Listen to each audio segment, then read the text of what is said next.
Welcome into the Living Room Disciple Podcast. We are deeply formed by our imaginations, and so today Phil and I are trying to imagine the kingdom of God. What are the things we've been feeding our imaginations that lead us to struggle and to desire all the wrong things?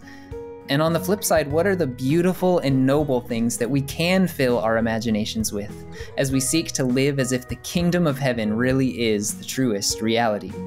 We're so glad you've joined us for this episode, and as always, you can support our work by visiting livingroomdisciple.com and by following us on social media.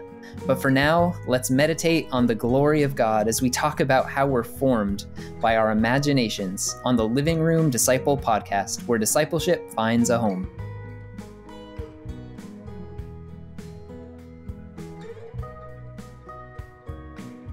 Okay, so C.S. Lewis penned like an autobiography called Surprised by Joy. If you haven't read it, it's definitely an interesting read, especially if you're a C.S. Lewis fan.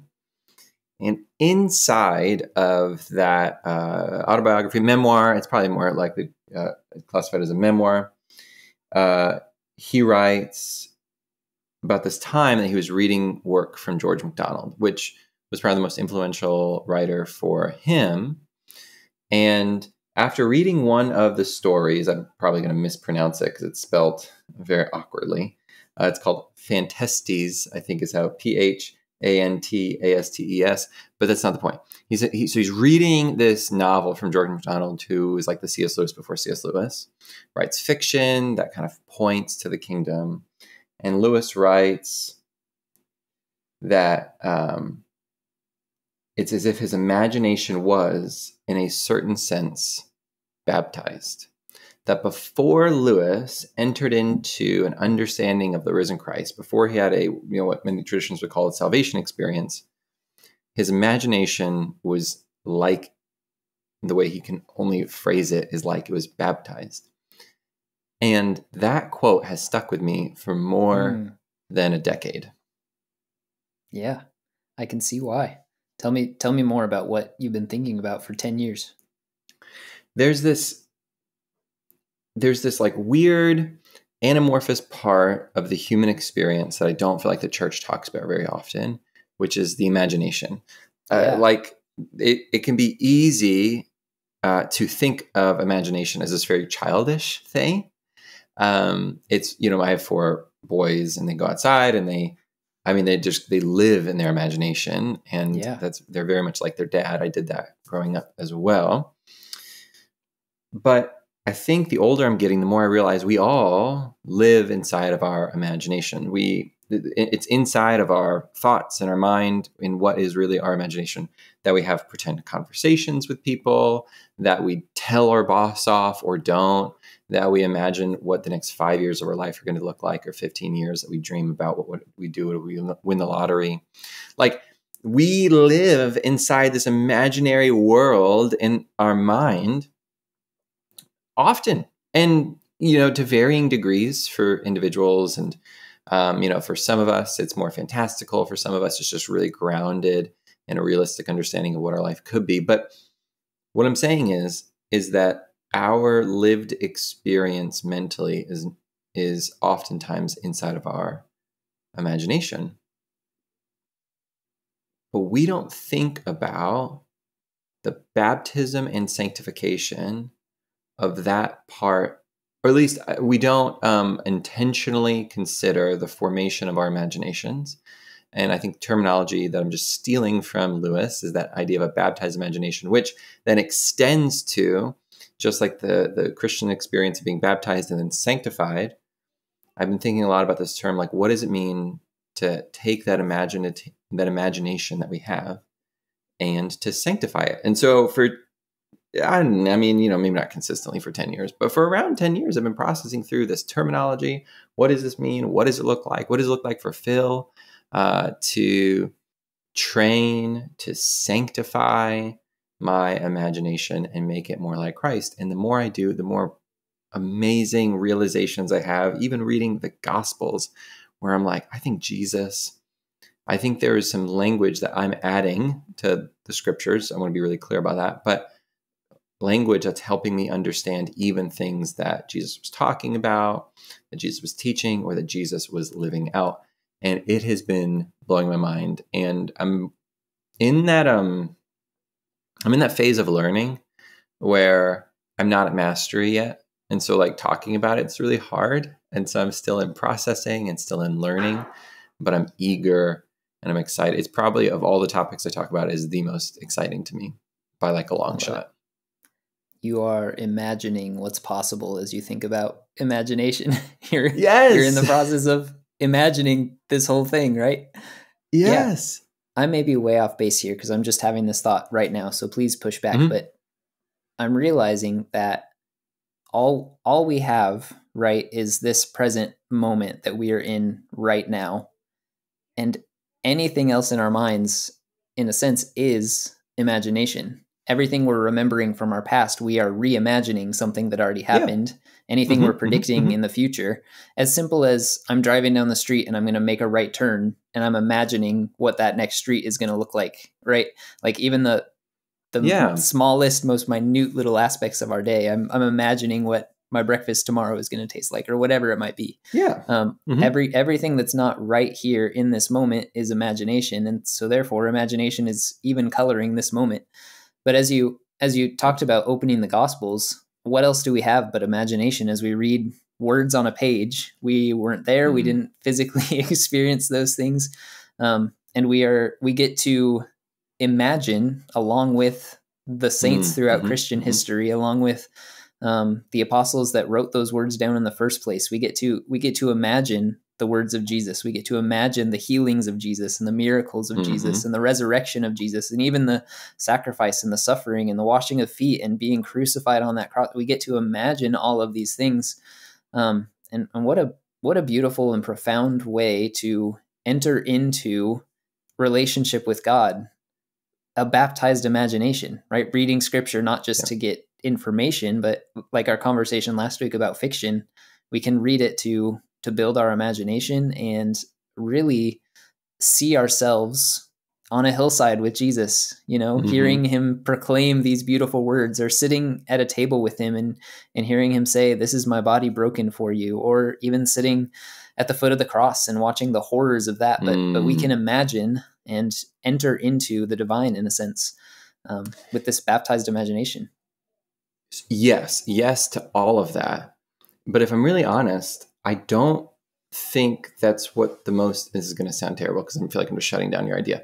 Yes, but also I don't think that's actually the most important part of this, because I think that's where we naturally go, right? We naturally go towards our imagination helps us to see what isn't there, especially on the page. You know what I mean? In fact, I talk to a lot of people who become frustrated because they struggle, and and the fact is that because the Lord has made us all differently, many of us have different abilities cognitively to visualize an idea, right? So if I was to say bird, for some of us, we can visualize something so viscerally that we could see a bird in incredible detail and even you feel its textures, even feel the emotional impulses that would give our minds and bodies to be so close to a bird, like the own fluttering of our hearts as we hold them. And then for others, that may just be like a vague idea, vague outline, very like blurry abstract art. And then for others, there is no image that comes to their mind.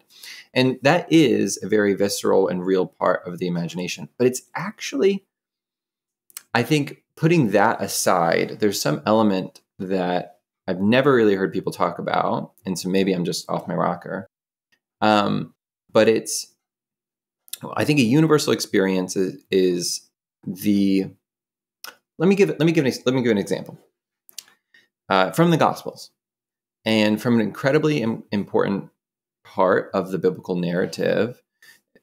We have the life of Jesus. Jesus is in the upper room. He prays with his disciples, washes their feet, eats with them. Judas leaves, and then he takes a few disciples to the Garden of Gethsemane. Now, in the garden, Jesus goes about a stone's throw away from his disciples. He kneels down, I think. At least that's the image I have. That's what my imagination paints. I don't know if it says he kneels. Yeah. But he begins to pray. And something weird happens in this moment. So we get parts of his prayer. This is the prayer where he asks the Father to take this cup from him, but he ultimately says, but your will be done. If this is the suffering you want me to have, I'll endure it. But those are words, those are facts. You can have a fact of I will endure suffering in a few hours, right? But when Jesus makes that decision, he seems to have experienced some element of that suffering already. He has sweated blood. He has probably cried. He's experienced deep physical turmoil because of what he is. And this is what I'm offering as my contribution, which could be wrong. I believe he's imagining what's to come. I believe that in his mind, he is imagining the pain, the torture, the humiliation, the betrayals that he knows will unravel. He is viscerally experiencing them in that moment. And before they happen, he chooses to submit to them. And then Jesus is arrested, and he is passive for the rest of the story until the resurrection. He does almost nothing. I mean, and this is what the prophets say. He goes like a sheep to the slaughter, quiet. He's not struggling. He is not fighting. The fight, in a sense, was already decided in the garden. We're watching the implications of that fight just played out. He conquered in many ways. There's maybe not the best example, but it's, the Mel Gibson movie, The Passion. There's this moment, which I do think is a really beautifully constructed cinematic moment in which Jesus is praying in the garden. And then there's like this snake that slithers up, and he stomps the snake with his heel. And there's the idea there is like Jesus is crushing the snake's head in the garden. And now that work is completed on the cross. There's no doubt about that. But the decision to make that happen was done in the garden. And what I would offer to the believer, any believer, no matter your ability to imagine things viscerally or not, no matter that neurological capacity, I would say that every believer has the ability to begin to conquer the enemy in our mind before we are faced with moments of temptation and trial. Because many of us know those moments of temptation and trial are coming. But to do that, and this is where I've kind of been exploring and wondering and talking and processing, and I eventually want to write a book on it. To do that, we need to sanctify our imagination, to put our own imagination intentionally through a growth and discipleship. And really, we're just talking about the discipleship of the person. So I'm not really saying anything new, but I'm giving the framework of saying, like, we don't just disciple. To disciple the whole person means in part to disciple the imagination. I think that's what I'm trying to get at. Yeah. And it can't be an ignored part of our discipleship. And we need to give our imagination the building blocks needed in order to follow Jesus in moments in which we're not. We need to defeat Satan in the garden along with Jesus before we're standing before, the Pharisees and Sadducees and being accused. Right? Jesus had already resolved to be quiet and as a lamb before the slaughter before his accusers were brought to him. Before the whip started cracking, he had resolved to suffer. Right? He had resolved not to call angels down. He had made that decision before. And I think we could do the same thing. Okay, I know I'm talking a lot, but these are the things that I'm really excited about. Yeah, you're good. I think that example is perfect because as far as we know, a snake didn't literally slither up to Jesus in Gethsemane, but having that metaphor straight from Genesis 3:15, having that idea embedded in your vision, your imagination of what happens in that garden and in the garden where the tomb is empty, the resurrection happens in a garden as well. It's having this idea of the snake being crushed in the garden, whether or not that's literally something that happened. That metaphor, it speaks to a literal truth of Jesus was crushing evil, whether there was a literal snake or not. And so I think as we're talking about, you just mentioned having building blocks to strengthen your imagination. I think one of those is the strength of metaphors, having this idea that, because it's one thing to say, I'm going to go overcome evil and temptation in my day today. It's another day to have the mindset of there are going to be snakes coming at me and I'm just going to crush them. Like there's like a physical embodied, like you said, visceral sense of like, you can say I'm going to avoid temptation today, but it gives a whole new sense of embodied ability almost to be able to say I'm going to crush snakes as they come at me today. I don't know, maybe that's just how my mind works, but to me it having that metaphor, having a metaphor in mind rather than just saying the thing at the surface level, really helps your imagination and therefore your body to be able to respond properly. Yes. Okay. So let's start here. I think that step one, and maybe I'll change this later, but where I'm currently in my thinking is step one of of creating a sanctified imagination is to give your imagination the right building blocks to start working from. And yes, I think metaphors are a huge, wonderful building block. I think parables are metaphors. So when Jesus takes the time, and he doesn't just teach through parables, but he often does. And so he felt that giving his listeners stories that served a metaphorical purpose could help people feel placed into a short narrative to help them see how their moments in life are placed into a larger narrative. And oftentimes the reason metaphors are so good is because they're meditative. They have legs for generations and decades of our own personal life. So here's a great one. The field that a person finds a treasure in a field and he sells everything he has, Jesus says, to buy that field.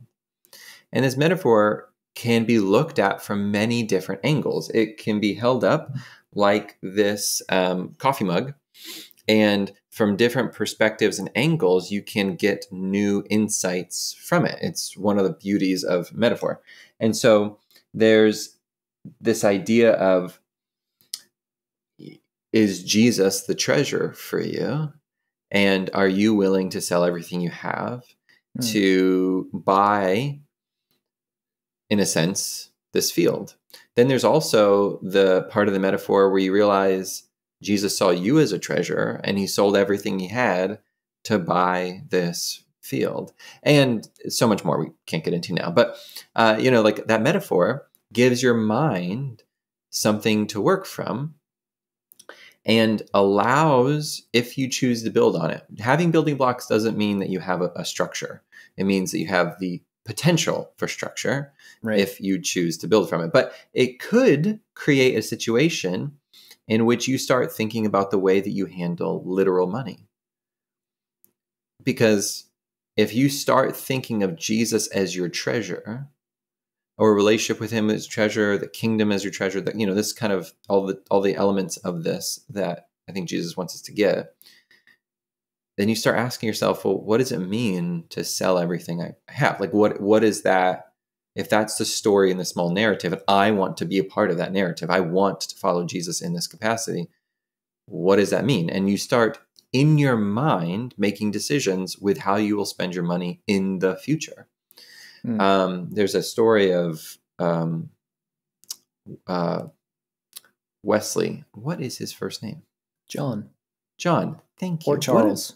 How could I forget John, of all things? Yeah. And John Wesley there's a story. I don't know if it's true. I can't fact check it. But there's a story that John Wesley capped his income. That I'm making up this number, but it was something like he was only going to keep, 280 pounds a year or something, which like equates like 40-something thousand in our dollars. Again, don't fact check the numbers. Like they're wrong. I'm confident that they're wrong. But the idea was that he had, before he even was making much of any money at all, he had imagined his future, what could be, and he had just decided, hey, I'm never going to keep more than this amount of money. So an equivalent for us today is maybe you say like, no matter how much I ever earn in my life, I'm never going to personally keep more than $65,000 a year. And so I'm just going to decide now when I'm young or when I have this job making X amount of dollars, before I even get to that number, if I ever make a cent over it, I'm going to give it away. And that was, I believe, probably influenced, definitely influenced by the teachings of Jesus and how John Wesley felt he should live that out. And he made that mental decision. And the story goes that not only did he stick to it, he never kept that full amount, that he always gave away even more than the cap he gave himself. But he began with an imagining the future that could be and making a decision based on that imagined future. And when he did that, even though his book started selling and he arguably could have been close to a modern day millionaire, he never even got close because he made a decision way before. Pretty imagination. Cool. It is imagination. Yeah. Yeah. And there's so many other ways to give our imagination healthy building blocks. But the problem is that we could also give our imagination really terrible building blocks. And so one of the biggest difficulties I think that we have in the American church, and this is probably true for all churches, but as I say all the time on the podcast, I'm only familiar with this one. And so I'll only critique this one. Is oftentimes we give our minds terrible building blocks. Right. And they're terrible in a few different categories. And one category is, I'll pick on music for just a moment because we've talked about it before. Huge shout out to Sarah Jers and the amazing episode that we've had with her. But, if we're a believer and our mindset is Christian music sucks. And, other than like the Hillsong songs on Sunday, I'm just going to listen to like whatever I want.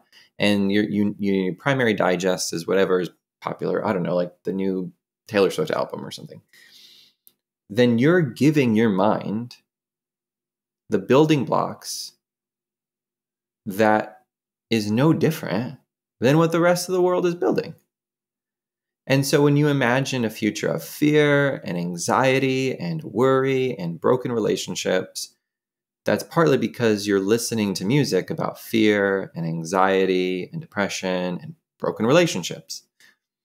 And that's all you're giving your imagination to build. And so it builds with what it has. Same thing with our shows. We often show such lack of diligence in choosing the media we consume, the YouTubers we follow, the shows we watch. And this is not me trying to, I don't know, back in like the 90s, there was this whole like CD burning thing. Do you remember that? Is that, I don't know if you were a part of that. Okay. I was not part of it, but I've heard of it. So, I never actually went to a CD burning, but I'm confident my parents I would have been at one if one was offered to my parents. Yeah. And no, for the record, I'm not actually trying to criticize that part of Christianity. I think there's just complexities and they were dealing with a different time and I wasn't an adult during that time. So I'm not going to criticize, but I'm just going to say I'm not promoting that. I'm not promoting the condemnation of or the burning or the protesting of even that type of content. All I'm saying is I believe Christians need to have discernment and say, hey, that's not the healthiest thing for me to consume because I'm not in one framework for that could be, I'm not giving my mind the imagination building blocks it needs to build up a healthy understanding of the world around me. But on the flip side, oftentimes we can create Christian culture that's so clean, that's so polished, that's so unadulterated that it's not even reminiscent of the Bible, that's so full of human truth but filth, right? Yeah. And so then we create a world in which we can't process the realities of the fallen world that we live in. And therefore, we can't really grasp the depths of God's grace. And so we don't even look like gracious people. Right. Because we're not even wrestling with the depths of human depravity. Mm-hmm. And so, you hear where I'm going with this? Mm-hmm. For the record, if anybody's wondering, so what's the solution, Phil? The solution is really good art. It falls in the middle. It's not as common as it should be, but it's music and TV that's produced by amazing believers. We should probably throw some recommendations out that wrestles with the depths of. Actually, I'll give a quick recommendation. So this is for family specifically, but I think anybody should read these. The author and music artist Andrew Peterson released 4 children's books called the Wingfeather Saga. And I remember, we started those off recommendations from another person, and I had low expectations going into the first book with my children. I was reading it aloud to my boys, and we read all 4 books, and they're in the top 5 books that I've ever read, like that series, because they do this very thing on a children's level. They dive into the depths and depravity of the human heart, while also diving into the wonder and the glory of the kingdom, and painting a beautiful, complicated, ambiguous, and mixed picture that's so true of the human experience that it gives me and my children some building blocks to help frame our own complicated human existence. Right. And they're building blocks that build towards the kingdom of God. And it's really good. I can't recommend enough. Yeah. So this is really what's at the heart of this entire podcast project is like, what is the diet we're feeding ourselves? What are the building blocks we are giving ourselves to build with that will inevitably construct the life we build for ourselves? How is the stuff of life? How are the elements of your day-to-day living experience forming you to be a human being? And that's the stuff of imagination. The stuff I'm going to choose to do tomorrow is what I imagine myself capable or desiring to do tomorrow, right? And so the building blocks that we're feeding ourselves and building ourselves up with are, I think we're it's so easy to just say, I'm going to watch this movie because I heard it's really entertaining, without ever giving a second thought of, but how is it going to shape me, and how is it going to shape my imagination to conceive of what happens to me tomorrow? And I think, like, the classic example that has probably been heard before, but if you watch enough movies, you'll come to believe that what a guy should do is be as romantic as possible, no matter how many times a girl says no. Which in real life is horrible advice. Like, when she says no, advice. Please leave her alone, right? But if you just watch movies and movies and movies, and that's what feeds your imagination, and you're a young single guy and you think, well, I just need to be more romantic and keep pursuing her, that's probably not accurate, right? You are feeding your imagination the wrong thing. And so I think there are countless examples like that, where we can, without even thinking about it, just digest these stories and narratives and building blocks. And then before we know it, we have this imagination that's not at all shaped by God or scripture or Christian community, but is 100% shaped by just the stories our culture tells. It's the Romans 12 principle, right? Do not be conformed to the patterns of the world, but be transformed by the renewing of your mind, your imagination. So what are some other building blocks that come to mind for you as you've been thinking about this? What are some things what should be in our imagination diet? So I'm really glad you asked. I'm very big on hitting the core elements of our media consumption here in the West. And so music is a big part of it. Finding really good artists. It's tough because there's flavor, there's preference, and as I've already mentioned, there's downsides to listening to poor quality Christian music, and there's similar downsides to listening to high quality music that's leading us astray. I was just listening to the song "Lofty" by Propaganda. It's a collaboration with Beautiful Eulogy. It's fantastic, and it's kind of old actually, I guess now. But in it, Propaganda sings, "Good art can refine a community, but poor art can do an incalculable harm." And I think that's part of it. So music. The movies and the TV that we watch, I think that might be one of the areas in which those two, movies and music, are the areas that we are just the most mindless with. Right. And actually, this is maybe a good point, because I think a lot of people are like, we often consume media when our guard is at its lowest. True. For the average just adult, probably just like me, you work all day, come home, take care of the kids, you put the kids to bed, you're really trying to be a good parent, so you're focused on them, you put them in bed and you are toast, you're exhausted. And so then we depending on your generation or what your lifestyle is, you do one of 2 or 3 things. I didn't plan this moment, but I have props for those watching on YouTube. So you pick up your phone or you grab a controller for the TV. You just do one of those 2 things, and you put something on the TV or you put something on your phone, and all your guards are dropped because you're tired, and they should be dropped. You should be in a safe environment inside the confines of your home. Prayerfully, it's a safe place. And so you should be able to have your guard down. There's actually nothing wrong with that. I'm not preaching that you should have this moment of guard up all the time. Actually, no. You need to create infrastructure in your life so that way when you drop your guard, your heart is still protected. Yeah. And so paying attention to the music and the movies that we allow into our lives. What are we saving on Netflix? What are we, tagging on Spotify, as it were. But the next thing where I've noticed a lot of people tend to check out is books. And so I know maybe it's not as common, but I think a lot of us, maybe not everyone, but many of us spend time in reading fiction. It's still a growing industry, and despite what people say about reading. And, the crazy thing about books is you spend so many more hours with a book than you do right. And most any other form of media.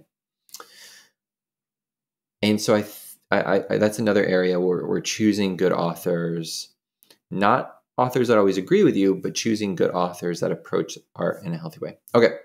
Am I answering your questions? I'm kind of going through the forms of media, but outside of media, let me say this. Outside of media, let me talk about another building block. Most of us spend time imagining our interactions, our interpersonal interactions with others. I think it's actually a very normal human experience, and many of us don't want to admit it. That a lot of us will take a shower and think about that conversation we're going to have with our boss, or that talk we're going to have with our kids or our spouse, or whatever. How we handle that in our mind is hugely indicative of how we will end up handling that in reality. And what I don't mean to say is that you're going to end up handling it the way you think you will. Oftentimes you won't talk back to your boss the way you pretend you will in your mind. What I'm trying to say is, in those moments, you are shaping your soul and your imagination. Let me give an example. So a lot of us, it's pretty common actually, that many of us perceive hurts from other people. And then in our mind, we play out a narrative about why they hurt us, how deep they've hurt us. We probably add assumptions to that hurt. And we begin to grow angry with them, even in the quiet moment of our mind. And that anger builds up. And then when we get to be in person with them, many of us still try to choose the right thing. We're following Jesus. We try to forgive them in that moment. And then language that many of us have probably heard is that I'm just working on forgiveness, or forgiveness is a process, and those kind of things, which I think I've said on the podcast before is incredibly unbiblical. Forgiveness is not a process. Sanctification is a process. Healing is a process, right? Recovery is those are processes. Absolutely. Healing from hurt takes time. But forgiveness is a choice. Jesus' work on the cross was not a process. It was an event. And that forgiveness was a moment and a choice he made. And we make the same choice. So what I'm trying to say is, imagining having those moments in your mind where you start to experience that interaction, that hurt. And before you ever speak to that person, before you ever interact with them, to pause and say, I forgive them. And you may even be forgiving them for a fictitious hurt. Like, you know it. Like, you don't actually know if they hurt you this way. They sent that text, they sent that email, they sent that thing.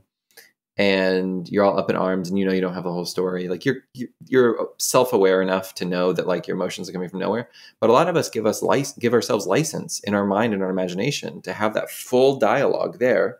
But because it didn't come out, it's not sin. And I would make a very strong argument that the Sermon on the Mount would give us a different picture of what sin is. In this new covenant, I should say, where the presence of Yahweh is not in a tabernacle, but is now inside of us. That sin, the defiling of this temple, in our imagination. Where do you defile the temple in your mind? Where do you lust after someone in your mind? Where do you hate your brother in your mind? In your imagination.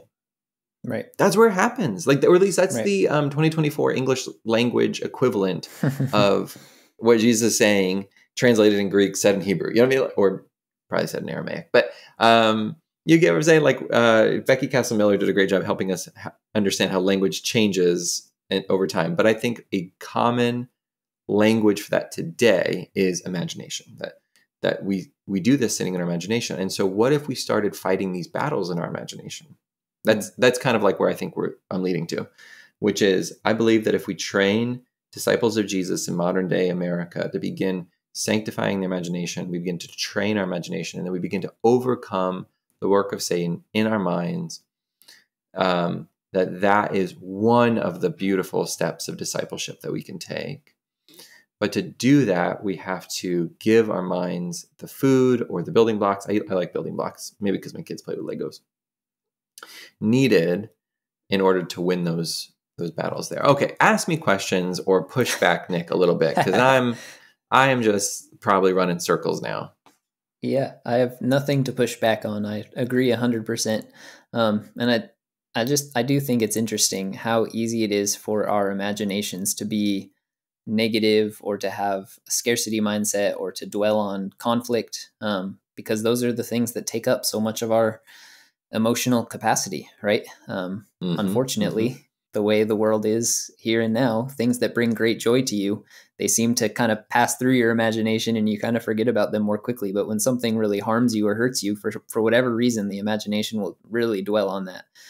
And so I think that takes work, that takes strength and building up of your imagination to, what if I don't have to ruminate about this argument I'm having with this person? What if instead I can ruminate on the glories of Jesus and his love and his kindness, and there is enough for everybody, and Jesus has already forgiven that person, so I can too.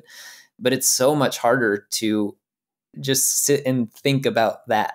It seems to just be like, yeah, that's nice, and it passes right out, and then you're back to, if I only could just say this, I wish I thought of this in that moment, you know? But that's why it takes training. That's why we're having this conversation, because it doesn't come naturally, right? Temptation is very real. So yeah, I'm fully on board with you. I think this is something we need to think a lot about, that even in our minds, as we're just thinking about things before we ever take any action or say a word to anyone, we can actually be practicing how to be loving. We can be practicing how to be Jesus when we start having that conversation in our head. And even if it goes a step further than just saying, I already forgive that person, practice what that conversation looks like. When they say the thing you're afraid they're going to say, and then you go, that's okay, I love you anyway. And maybe I need to have a boundary in my life with you. Maybe you're not a safe person for me to be around because you keep leading my imagination to behave this way. But I love you anyway. I wish the best for you to the best of my ability. I'm going to show you the love of Christ in a way that's safe for me and my family.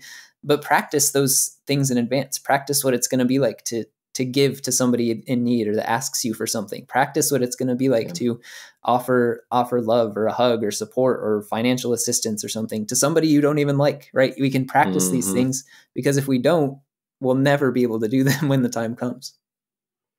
100%. And it's funny you say practice. I remember there was a season in my life where I skateboarded fairly regularly, and there was a YouTuber who, did like skateboarding tutorials. But he did it with like a GoPro on his head. Yeah. So that way he was always teaching you as if you were the person standing on the skateboard. And that was hugely beneficial, because watching someone do something from over here is very different than imagining yourself, doing the trick, right? So you're learning how to kickflip, and you need to pop and slide your foot off the edge of the board. Right? It's a lot of complicated movements, but then you're watching someone do it from the perspective of as if you were doing it. It gives your imagination some more structure to say, like, I could do that, and that's what it would look like. And that is to some extent what we're talking about here, that ultimately, what are we driving at? That many of us would profess a desire to live, that the actions of our life would be those of the kingdom of God, that we would not just be peacemakers in our heart, but we would be people who actively make peace, that we would not just be humble in our minds, but that we would demonstrate the physical actions of humility, and so on and so forth. We talk about wanting to be generous, and we never give our money away. And we don't give our money away because when we're imagining how we're going to use our money, we've already committed to buying the next piece of junk. Because many of us spend more time, and me included, many of us spend more time fantasizing, buying crap for ourselves than we do imagining giving our money away. Or imagining a world where everybody has enough already and you get to participate in that, right? Yeah, right. And so this is the kind of stuff we're talking about that I believe that a part of, not exclusively, but one part of the discipleship of the full person is the discipleship of our thoughts. And I think a phrasing of that's helpful for me, and I think will be helpful for others, is the discipleship of our imagination. That as we enter into Christian thought, our imagination can be baptized into that world, but we then need to sanctify it. We need to, with discipline, be careful with what we consume, what building blocks we're giving our imagination in order to allow our minds to build up and be more and more like the kingdom that is to come. That way we can live that kingdom out today. And I'll just put a shameless plug out there. If this is something people want to know more about, if this is a topic of interest, let us know in the comments and all the things. And there's lots of facets about this that I want to talk about, but I don't want this podcast to become Phil's pet project talking about the sanctified imagination. But if it's helpful, we can dive more into specific topics later. For sure. Yeah, I'm thinking about Philippians 4, whatever is true, whatever is noble, whatever is beautiful, think about such things. And the list is a lot longer than that, but I should spend some time having that verse in my imagination so I memorize all the characteristics that I should be using to baptize my imagination. Oh, we didn't even talk about it. We have to end. We're coming to the end, but that's another one. Memorizing scripture is a huge way of adding building blocks to your mind. There's so many. And I think with preparation, I could probably do a little more diligence in bringing some of those building blocks. But yes, there's dozens and dozens of building blocks that we can give our mind in order to build up an imagination that looks more like the kingdom of God and leads to kingdom of God like actions. Yeah, because ultimately this is all aiming at something. We're people that believe that the resurrection isn't just something that happened a long time ago, but that the resurrection will happen again. Jesus will come and, restore life where there is death and make all things new. And so having the ability to imagine that here and now allows us to live different lives, knowing that death is not the end, life is the end. And so it allows us to live differently now with that imagination in mind. Thank you so much for joining Nick and I on the Living Room Disciple podcast today. I really meant it. If you want to know more about the sanctified imagination, want us to talk about this more, dive into some of those building blocks, just let us know in the comments below, and we'll come back into your feeds with more information on that. Oh, if you want to know more about us, check us out on our website, livingroomdisciple.com. And huge shout out to Micah Pop for production today. We're really excited to have him on the team. And Anissa has moved over to a new project. She's going to be starting a newsletter for us soon, so more information on that soon. Oh, also, thank you so much to Eric Church for getting this podcast out into the ether and just for all the amazing marketing work, and to Daniel Ramirez for the composition of our music today.